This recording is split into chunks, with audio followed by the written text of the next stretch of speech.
The hour has come for the Congress to enact a strong and effective gun control law.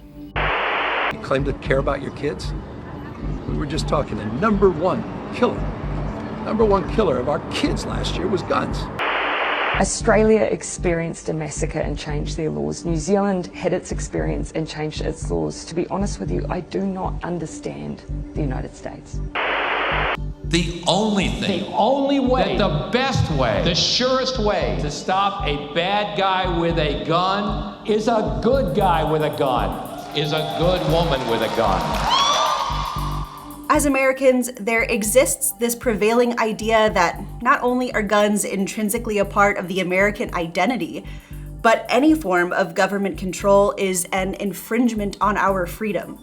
So to say that living in Europe, in a society and culture that not only has far lower rates of gun ownership, but also gun violence, has been eye-opening to say the least.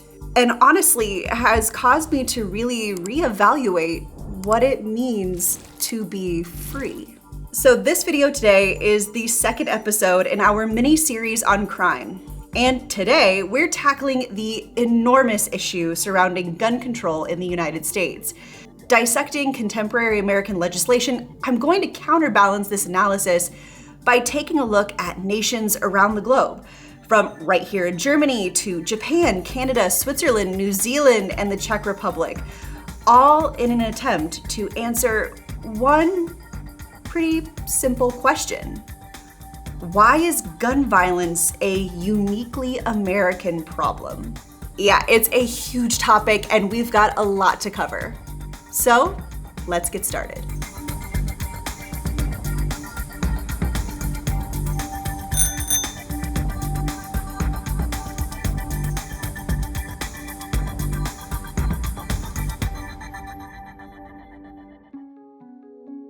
In the US, there's this prevailing narrative that gun ownership historically evolved out of the need for self-reliance.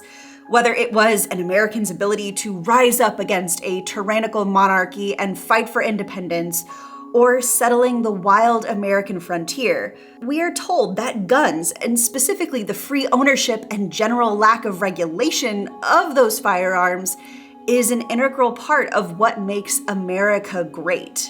But that narrative couldn't be further from the truth.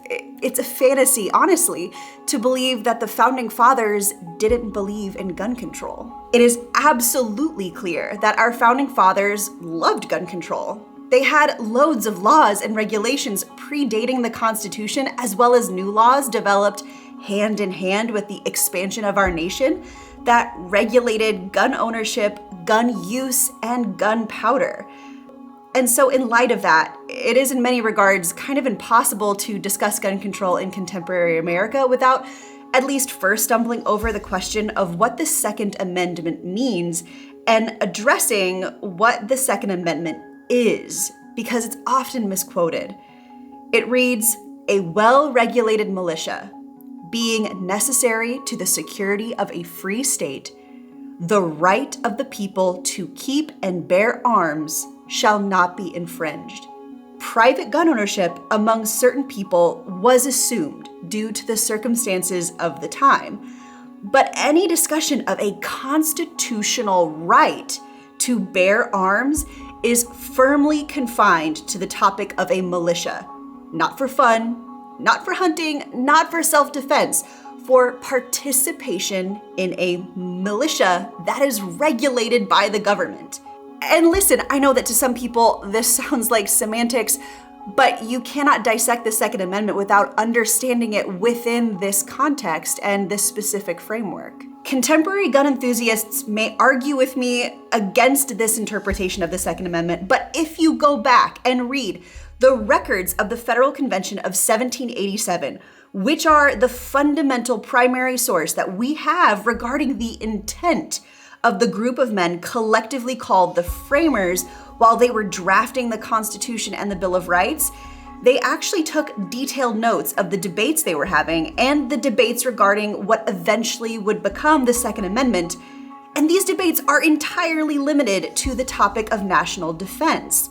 And for the most part, it's clear that the framers actually celebrated this idea of a well-regulated militia and actually really didn't like the idea of a standing national army, which should come as a surprise probably to most Americans given the enormous amount of our budget that goes towards our defense and our gigantic military today. But even Alexander Hamilton, who is often famously misquoted, it is clear that when you read the full form of his contribution to the Federalist Papers, and not just quick one-liners, that Hamilton is writing in support of the idea of defense by militia, and specifically that the militia should be regulated and directed by the federal government. Very much not the idea that a private citizen should have a private firearm for private use outside of the purview of the federal government for non-military needs.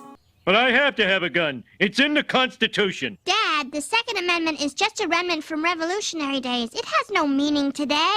You couldn't be more wrong, Lisa. If I didn't have this gun, the King of England could just walk in here anytime he wants and start shoving you around. You want that? Huh? Do you? No. Although there is normally a lot of discussion about the Second Amendment and attempts to try to fit the Second Amendment into our modern categories of debate, relatively little attention has been devoted to analyzing the kind of laws and regulations regarding firearms that were enacted in the founding era and subsequent decades. And in reality, the founding of America and its frontier is a story of gun regulation. Most gun regulation in that founding era and early republic occurred at the state level. It actually didn't have much to do with the Constitution at all, and included a pretty broad range of measures to control where and how guns were used. And these laws and regulations make one thing extremely clear. Gun control is not a modern invention in the United States.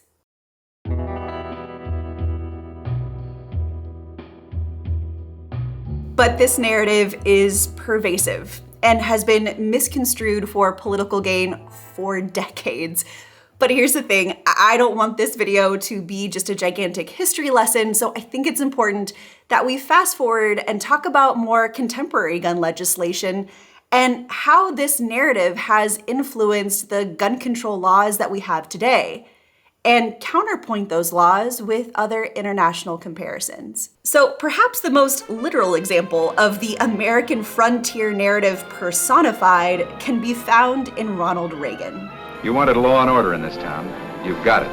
I'll shoot the first man who starts for those steps. It shouldn't be surprising that he was the first presidential candidate endorsed by the NRA, and quite literally personified this myth that America was built on individualism, on manifest destiny, and that those values are rooted in gun ownership. But even Reagan's legacy on gun control and gun ownership is pretty convoluted, because it seems, or at least appears to be, that from the legislation he passed, who had rights and access to guns was kind of limited to certain groups. So for example, while governor of California, he signed the Mulford Act into law. There is absolutely no reason why out on the street today civilians should be carrying a loaded weapon. And to me here, Reagan sounds reasonable and not particularly conservative. But context is everything. This California law, which prohibited openly carrying weapons in public while demonstrating, was passed in response to demonstrations by the Black Panther Party. And really, when we look at a lot of the legislation to come out of the 80s during the Reagan era in the US, perhaps the most notable regulation of this period was the Firearm Owners Protection Act of 1986, the FOPA or FOPA. Among other things, the FOPA enacted provisions that legalized sales by licensed dealers away from the location shown on their dealer license if at a gun show within the same state, and limited the number of inspections of dealers' premises which could be conducted by the Bureau of Alcohol, Tobacco, and Firearms, or the ATF, without a search warrant, and prevented the federal government from maintaining a central database of firearm dealer records. And honestly guys, FOPA is why still today in the United States, Federal law only requires that records of private purchases be kept for 5 years. And those records kept by dealers are only turned into the government when they decide to close their license. And the records are paper records. They cannot be digitalized by law, specifically to prevent the creation of a firearms registry. But many other countries which have a celebrated history of gun ownership, have a national firearms registry. Take the Czech Republic, for example. Unlike many European member states, the Czech Republic recognizes in legislation the right to acquire, keep, and bear firearms once a person meets specified conditions for a firearms license. Also, the criminal code anticipates lawful self-defense on condition that it's not extremely excessive. Self-defense with a gun, including lethal force, has already been considered as justified self-defense in the country. And as of 2020, it's been estimated that there are approximately 300,000 lawful gun owners in the Czech Republic. And although this rate of ownership is far below the per capita ownership in the United States, it is significant, considering the country, as half of Czechoslovakia, was under German occupation since before World War II officially began, and then behind the Iron Curtain after that. Not too many civilians were walking around carrying private weapons in those days. And you know, most citizens alive today were alive to see the Velvet Revolution, which threw off the communist yoke a full 2 years before the Berlin Wall fell. They know probably better than most Americans the power they have to resist government oppression. So it's extremely interesting from an American perspective that in addition to pretty strict regulations on the acquisition of the gun itself, the Czech Republic maintains a registry and licensing system for all firearms and their owners. According to Czech law, any firearm that does not fall into a Class D category, which is generally going to be your airsoft guns or vintage firearms manufactured prior to 1890, must be registered with the police.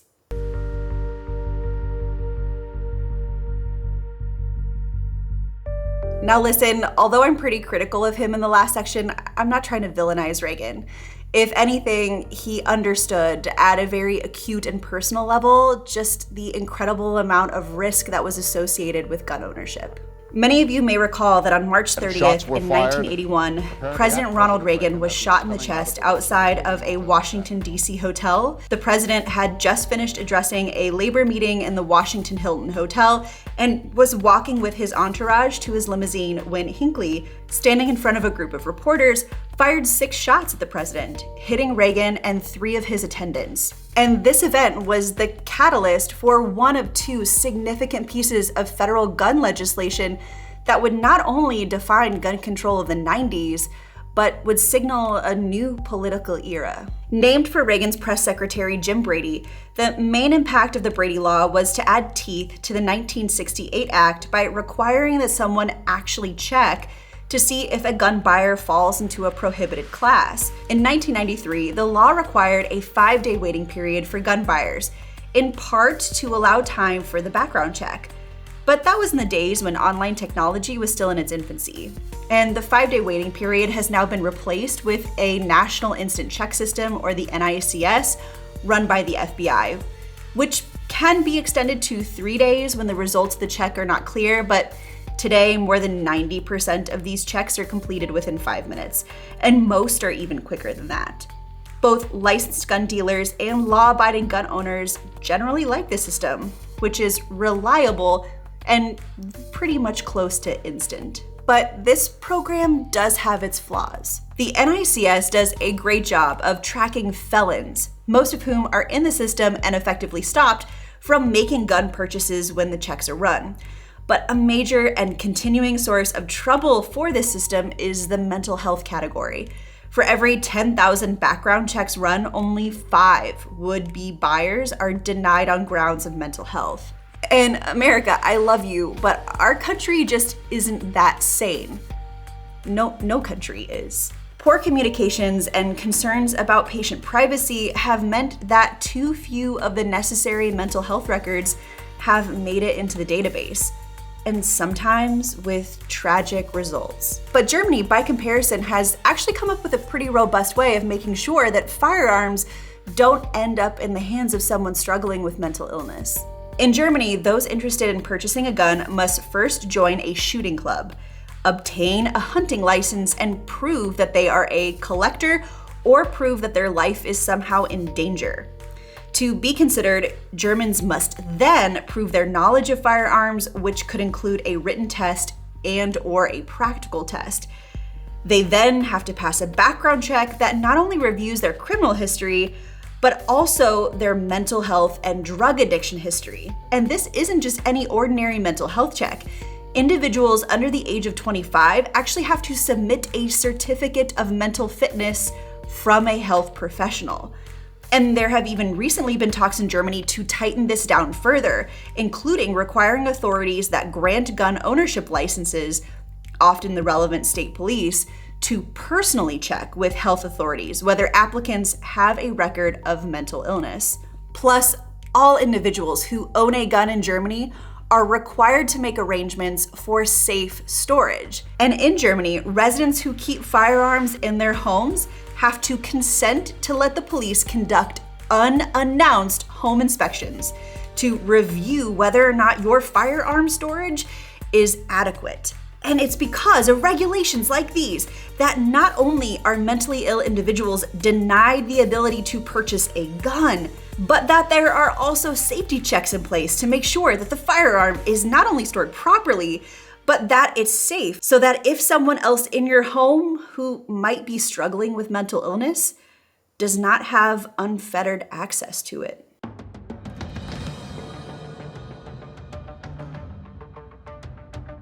But perhaps the biggest issue with the Brady Law is the gigantic loophole that exists for private sellers and a lack of a background check. According to federal law, only those buying their guns from a licensed dealer must submit to a background check. According to the Brookings Institute, about 59,000 at last count, which means there are almost 5 times as many licensed gun dealers as there are McDonald's franchises in America. But many buyers get their guns from unlicensed sellers, mostly at gun shows or through ads on the internet.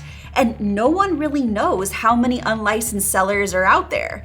For example, anyone who attends a gun show in one of the 33 states that have not fixed this loophole by requiring background checks to be performed by all sellers at such shows will have no trouble spotting the tables with signs that quite literally say, "No questions asked." So if you were a felon or domestic abuser, who would you buy the gun from? But as you can imagine, purchasing a firearm in other countries is far more well regulated. Take Japan, for example, which has one of the most strict gun control regulations in the world for both gun owners and gun sellers alike. For starters, you can only purchase a gun through a gun shop from a restricted number of gun shops. In most of Japan's 40 or so prefectures, there can be no more than 3 gun shops. And you can only buy fresh cartridges by returning the spent cartridges you purchased on your last visit. Furthermore, under Japan's firearm laws, the only guns permitted for sale are shotguns and air rifles. Handguns are completely outlawed. But even getting those guns is a really long and tedious process that takes a lot of patience. To qualify for a firearm license, potential buyers must attend an all-day class, pass a written test, and a shooting range test with an accuracy of at least 95%. They must also undergo a mental health evaluation, drug tests, as well as a rigorous background check, which includes a review of your criminal record, personal debt, involvement in any organized crime, and they'll even interview the relationships you have with family and friends. After obtaining this gun, the owner must register their weapon with the police and provide details of where their gun and ammunition is stored in separate, locked compartments. The gun must then be inspected by the police once a year, and the gun owner must retake the class and sit for that exam every 3 years to renew their license. And the results speak for themselves. The restrictions have kept the number of private gun owners in Japan extremely low, and the number of gun deaths nearly non-existent.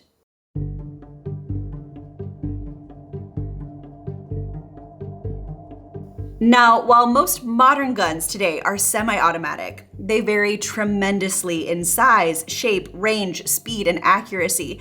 Some firearms with enormous power are actually built to act and look like weapons of war. And in the 1980s, they even earned the moniker assault weapons. However, of course, the gun lobby rejects this title, preferring to conveniently call them modern sporting rifles, even though manufacturers like Colt and Bushmaster promote their AR-15s by advertising the most elite branches of the military, including the Special Forces, the SEALs, the Green Berets, and Army Rangers, have used them. But when you have a gun epidemic going on, it probably isn't so surprising that many of these very lethal weapons will fall into the wrong hands. But it might actually come to a surprise of our European audience that America actually used to have a ban on assault weapons. Seriously. A drug so pure and so strong, it might just as well be called crack of doom. The assault weapons ban of 1994 was born out of a complaint voiced by law enforcement that they were being outgunned in the crack wars. The police, often armed with pistols of an earlier era, were battling street gangs wielding assault weapons like Tech-9s and AK-47s. But the NRA-led opposition launched a fierce battle against the ban. In the end, a deal was cut to salvage it, albeit in a form that drained much of its effectiveness. First, they lobbied for a provision that would mean that this law would expire in 10 years. Second, they also made sure that this law would not be retroactive, meaning assault weapons produced before the date of enactment would remain completely legal. There were hundreds of thousands or perhaps even millions of those. No one really knows quite how many. So the ban left a lot of assault weapons on the street. And finally, the ban was limited to a list of only 18 specific models of firearms, normally Uzis or MAC-10s, along with any gun that contained 2 or more of a list of military-style attributes. And since there's not really a huge gun market that demanded for these features, among them being bayonet mounts and grenade launchers, this constituted very little hardship for either buyers or manufacturers. And the result of these concessions, and also coupled with just sort of a general attitude about gun ownership in the US, a lot of people wrongly assumed that although this law was limited to 10 years, they thought it would be renewed, or at least they thought that when they first passed the bill. But it wasn't. And so this law has actually been off the books for almost 20 years now. And since then, the US has tragically endured multiple mass shootings at the hands of the very guns and ammunition this very law sought to ban. But America isn't alone in experiencing mass shootings. But our legislative response to these shootings is truly what sets us apart. Perhaps the best counterexample can be found in the swift and decisive action taken in New Zealand. On March 15, 2019, a lone gunman entered 2 separate mosques in the New Zealand city of Christchurch and carried out 2 consecutive mass shootings, killing a total of 51 people and injuring 40 more.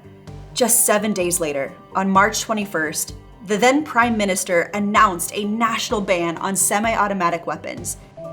Every semi-automatic weapon used in the terrorist attack on Friday will be banned in this country. And less than a month later, military-style semi-automatics, assault rifles, and associated parts were made illegal. But they didn't just stop there. In June 2020, they implemented further restrictions, which included the introduction of a gun registry, prohibition of high-risk firearms like short semi-automatic rifles, and tighter rules for gun dealers. We are a very pragmatic people. When we saw something like that happen, everyone said never again. And so then it was incumbent on us as politicians to respond to that.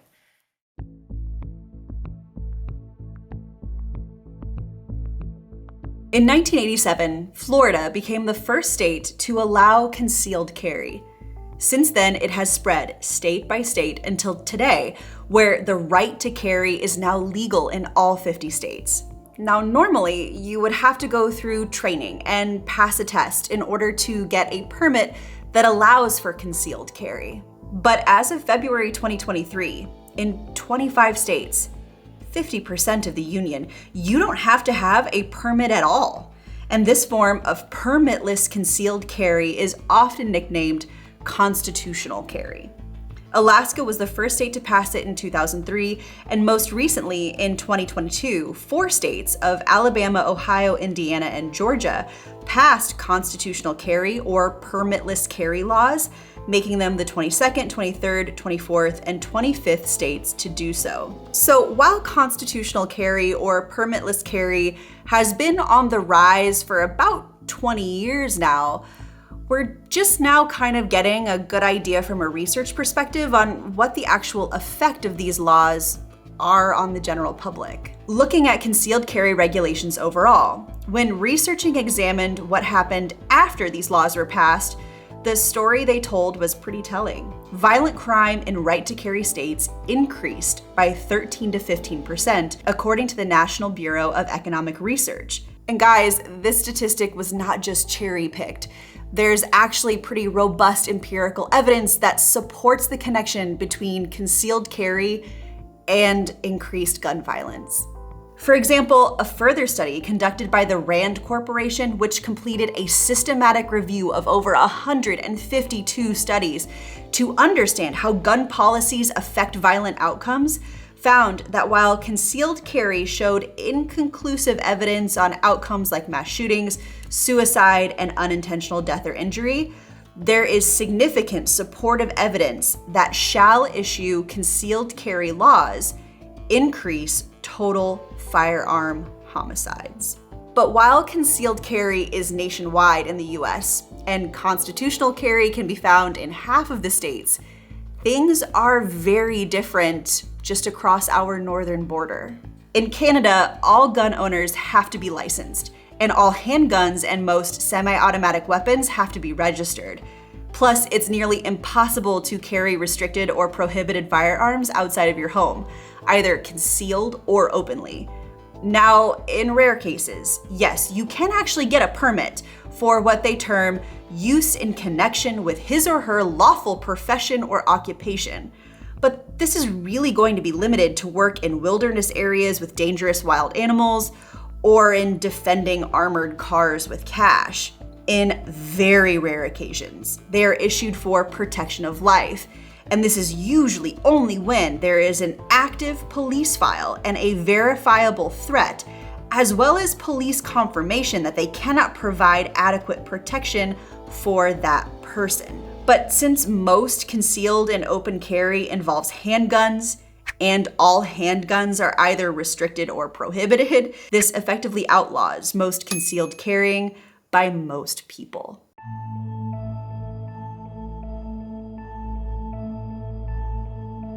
Now, I'd wager if you asked most Americans off the street, what do you think is the most controversial American gun law?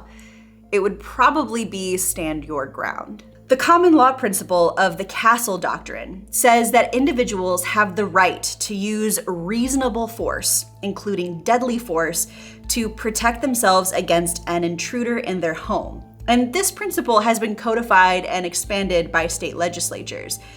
In the 1980s, a handful of states, nicknamed Make My Day laws, addressed immunity from persecution and use of deadly force against another who unlawfully and forcibly enters a person's residence. But in 2005, Florida passed a law related to Castle Doctrine, expanding on that premise with stand your ground language related to self-defense and duty to retreat.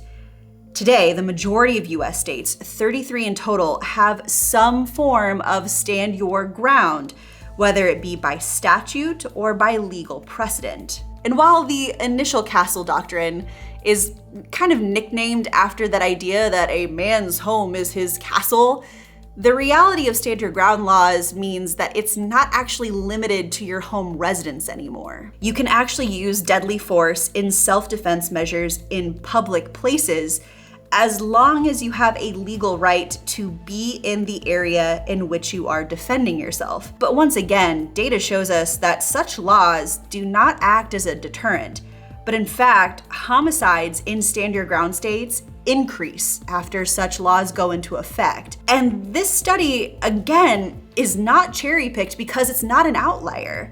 A comprehensive review of 16 independent studies found evidence that stand your ground laws not only moderately increase total homicide rates, but support the notion that such laws increase firearm homicide.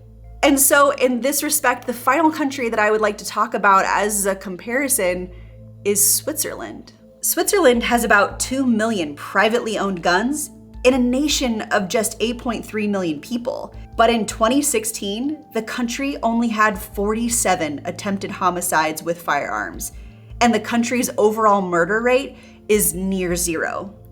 It's why Switzerland is often cited by the National Rifle Association to argue that more rules on gun ownership aren't necessary. But the Swiss have some pretty specific gun regulations and rules and a gun culture that is vastly different from the United States that the NRA tends to conveniently overlook. Although Switzerland hasn't taken part in any international armed conflict since 1815, unlike the US, Switzerland has mandatory military service for men. The government gives all men between the ages of 18 and 34 deemed fit for service a pistol or a rifle and extensive training on how to use them. After they finish their service, the men can typically buy and keep their service weapons, but they have to get a permit for them. And resultantly, the high number of guns in Switzerland is directly tied to this professional conscription. Roughly a quarter of the gun-toting Swiss use their weapons specifically for military or police duty, a statistic that only hovers around 5% in the United States. And on top of that, the Swiss government has actually estimated that about half of the privately owned guns in the country are actually former service rifles. And there are signs that the Swiss gun-to-human ratio is dwindling. The University of Sydney now estimates that there's about 1 civilian gun for every 3 people. But this section is specifically about concealed carry. And in that regard, it should be noted that getting a concealed carry permit in Switzerland is extremely difficult. And unless you are a security worker or a police officer, it's very unlikely you even have one. Hunters and sport shooters are only allowed to transport their guns from their home to the firing range, and during that transport, the guns are legally required to be unloaded. And although there exists the theoretical scenario where you could, in fact, use your gun in self-defense, there is a much narrower definition in Switzerland on what constitutes the use of deadly force. Legally speaking, in Switzerland, you are obligated as a citizen to only use the method of defense that causes the least amount of damage. If there was a situation where it could be argued in a court of law that you could have punched someone and stopped the attack, use of deadly force with a weapon would not be considered justified. In other words, in Switzerland, there's a legal obligation to the proportionality of your response in the event that you are attacked. So in Switzerland, you cannot shoot an unarmed man who you decide to confront walking down the street because you think he looks suspicious, even if that man retaliated, punched you in the nose, and knocked you back onto the pavement. The use of deadly force with your weapon in self-defense is extremely unlikely to ever hold up as a legal defense in a Swiss courtroom.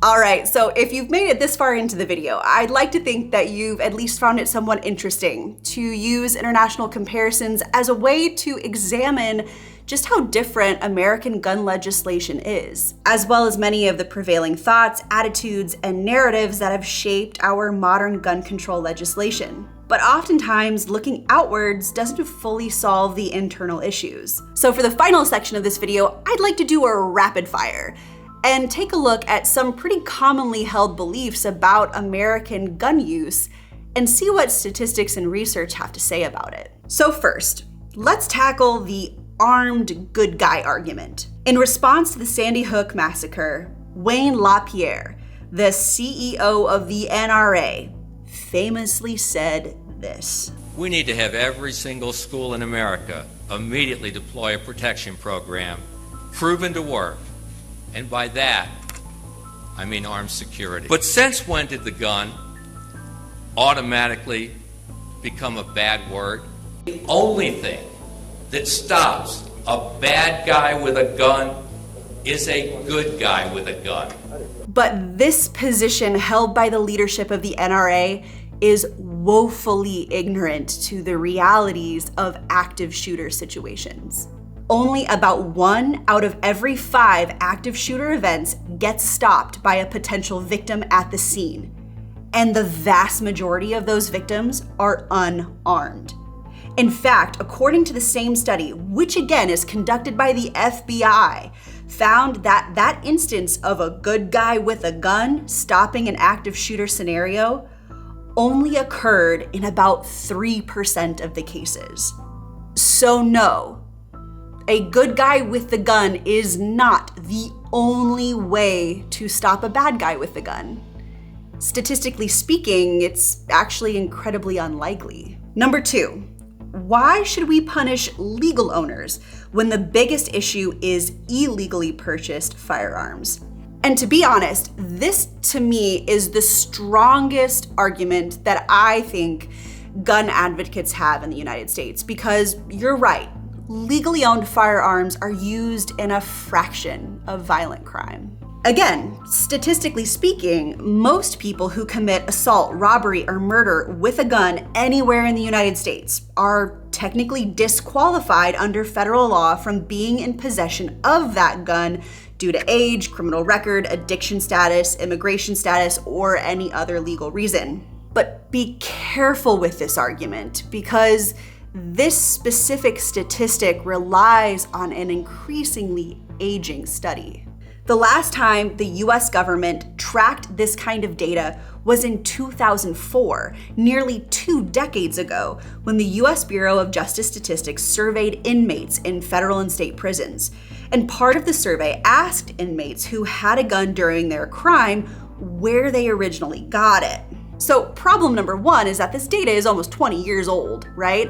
And we don't really know whether or not the prison population of 2004 is equivalent to the prison population of today. But the second issue is that the data also varies between the states. For example, in the 13 states with the fewest restrictions on gun ownership, it was only 40% of inmates who used an illegally obtained gun in their crime. Only about 13% purchased the gun from a store or pawn shop, and in the other 37 states, including New York, 60% of inmates had illegally procured the gun they had used. And 40 to 60% is a pretty big difference in statistics here. And that all boils down to the fact that what may be an illegal gun in one state might be perfectly legal in another. For example, someone can legally sell a gun to their friend without a background check in Mississippi, but not in New York. So assuming they committed the same crime and obtained their gun the same way, one would qualify for this statistic, but not the other. Number 3, every other country has issues with illegal guns. The short answer here is no. No, they don't. At least not similarly wealthy nations at anywhere close to the rate that the US has this problem. And that's because guns are diverted into the illegal gun market in 3 common ways: straw purchases, secondary sales through private sellers, and theft from individual gun owners or firearm dealers. But this only happens in about 10 to 15% of cases. But all three of these ways have been tackled through meaningful gun control policies and penalties for decades within the European Union and abroad in countries like Japan, New Zealand, Canada, and Australia. But for argument's sake, let's take a look at a couple of those scenarios. The most common way, according to the ATF, to obtain an illegal firearm is via a straw purchase, which is when someone who probably couldn't legally acquire that firearm, or someone who just wants to do it anonymously, has someone else buy it on their behalf. However, in all of the countries that we've discussed today, not only is there a registry of who should be owning that gun and a detailed description of where that gun is actually kept, in some countries like Germany, the police will actually just show up to your house unannounced to not only make sure that you're properly storing it, but that you actually have it in your possession like you say you do. Curbing any scenario where someone would feel inclined to buy a gun on someone else's behalf. But the second most common means by which a criminal obtains an illegal gun is also by exploiting the gigantic loophole in background checks in the United States. According to a 2013 study, approximately 80% of all firearms acquired for criminal purposes are obtained from unlicensed sellers. But here's the thing, that unlicensed seller doesn't have to be like some seedy guy in a dark back alley. It could very well just be your next door neighbor. Under federal law, licensed dealers are required to conduct background checks on prospective buyers to ensure they don't sell to convicted felons, domestic abusers, or people who are mentally unstable. But an ordinary citizen who maybe just decides to sell a weapon or weapons but doesn't actually fit the definition of a dealer faces no such requirement under federal law. Some of these sellers will actually advertise hassle-free, no paperwork sales in order to entice people to buy the gun from them. And I can't stress this enough. This kind of practice is unheard of in the rest of the developed world. On the next episode of the Black Forest Family, as we talked about last week, many American politicians have run their campaigns exploiting the American fear of crime. And it's true, while there were rising crime rates in the 80s and 90s, today, property crime and violent crime is a fraction of what it used to be. But the rise of crime, with the exception of white-collar crime, goes part and parcel with many of the legacies left from policies that systematically disenfranchise minorities, while at the same time widening the gap between the haves and have-nots. And still today, the areas where gun violence runs the most rampant are in areas where the root causes are also the most rampant. Areas where there's been historic disinvestment, places where people compete for fewer jobs at lower pay, and where communities have lower resources overall, whether those be capital resources or public resources. But the American response to this has really just been to simply beef up their law and order approach. And ultimately that means that we approach these issues from a standpoint of how do I minimize a threat, and not from the perspective of how do I help those whose lives are most impacted and address the root cause. So join me next week as we continue this deep dive into crime by taking a look at America's prison system. And again, taking a look abroad to see how other countries have approached criminal justice and moved away from policies of punishment and towards regulations that prioritize rehabilitation. And in the meantime, if you enjoyed what you saw today, be sure to hit that thumbs up button. And for more content from the Black Forest family, hit that subscribe button. So, I'll see you next Sunday. Tschüss!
What in the name of conscience will it take to pass a truly effective gun control law in the Congress? And now, in this new hour of tragedy, that question should at last be answered.